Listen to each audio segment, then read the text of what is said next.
Maintenant que vous avez compris l'intérêt du portefeuille de compétences, nous allons voir comment le construire. Comment acquiert-on nos compétences? Ces compétences, savoir, savoir-faire, savoir-être, sont parfois innées, mais on peut les acquérir tout au long de notre parcours de vie, lors de nos formations initiales et ou continues, lors de nos expériences professionnelles, mais aussi lors de nos activités extra-professionnelles, que ce soit votre capital social, votre environnement socio-culturel, vos hobbies, vos centres d'intérêt culturels, sportifs ou vos responsabilités associatives comme bénévole. Ces compétences acquises tout au long de notre vie, même si nous ne les utilisons pas toutes ni toujours, elles sont bien là et nous pouvons être en mesure de les mobiliser pour un nouveau projet. On parle alors de transfert de compétences. Comment les répertorier?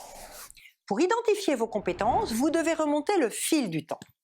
Concrètement, pour construire votre portefeuille, vous allez partir de réalisations probantes, professionnelles, extra-professionnelles, de vos formations, toute réussite ou échec.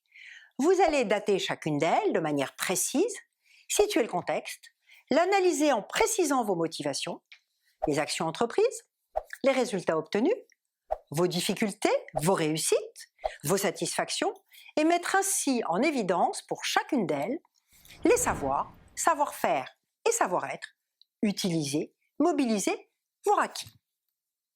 Comment justifier ces compétences à partir de votre portefeuille lors des entretiens? Ces réalisations probantes vous serviront lors des entretiens pour démontrer concrètement et de manière personnalisée vos compétences face au recruteur. Si un recruteur vous demande si vous êtes en mesure de gérer plusieurs projets tout en faisant preuve de maîtrise de vous, vous irez piocher dans votre portefeuille les exemples de réalisation où vous avez mobilisé ces deux compétences. Une fois vos compétences répertoriées, vous pourrez évaluer votre niveau de compétence. En faisant dans votre portefeuille la synthèse de toutes vos compétences, vous allez constater que certaines reviennent plus souvent que d'autres. Parmi toutes ces compétences, vous allez prendre conscience aussi que vous préférez en utiliser certaines, ce qui vous permettra d'élaborer un projet professionnel ou de répondre à des offres en tenant compte de ce que vous aimez faire et de ce que vous avez envie de faire. Par exemple, j'aime bien rédiger, je sais coordonner une équipe, je sais faire preuve d'initiative, je sais aussi gérer un budget, mais je préfère actuellement manager des équipes ou travailler en autonomie. La prise de conscience de ces compétences permet la mise en valeur de vos points forts, mais aussi de vos points faibles, donc des axes d'amélioration possibles pour réaliser un projet. Par exemple, faire une formation complémentaire.